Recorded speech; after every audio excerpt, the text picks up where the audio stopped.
This year, Renee Montgomery is focusing her efforts on off-the-court initiatives. It's just not about basketball right now. First episode of Remotely Renee. I just became an owner of the team, The Beast. I already have a foundation. Really, I'm going to focus on voting. You are busy. How did I get here? We have to go back to the beginning. Growing up in a predominantly white environment, how did that impact you, and how did you have your sense of self? I got comfortable being uncomfortable pretty young. Like, Black History Month was a nightmare for me because you just want to fit in. But the way that I always kept my self-worth is both of my parents graduated from an HBCU. So I grew up like knowing what Black excellence looked like on a daily basis.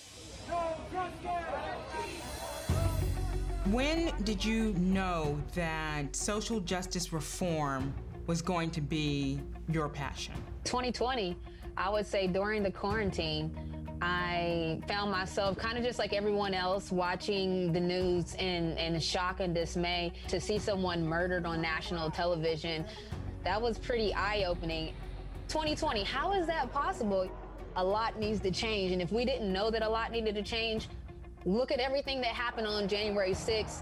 Look at the response that the police had for the peaceful protests at the Black Lives Matter protests. Look at the differences. You be the judge. The WNBA, and particularly the Atlanta Dream, your team, they've made it such a point to be in the forefront of this movement.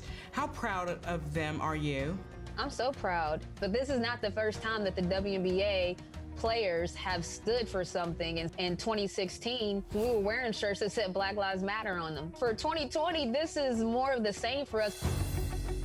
Georgia Democrat Rafael Warnock will unseat Republican Senator Kelly Loeffler. There is a movement.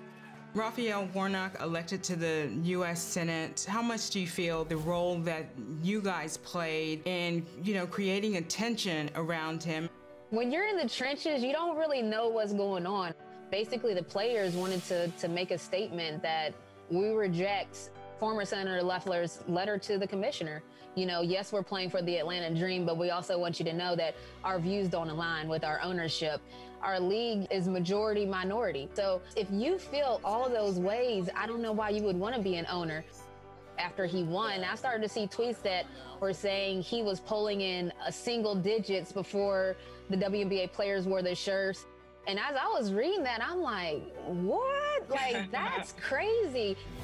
For people who want to get involved, what would you recommend? I say this to the college students that I talk to. You start where you're passionate about. So for me, I'm passionate about education. Like, I like educating people because maybe you didn't know. So maybe the reason that you're acting that way is because you don't know better. So let me try to help you know better.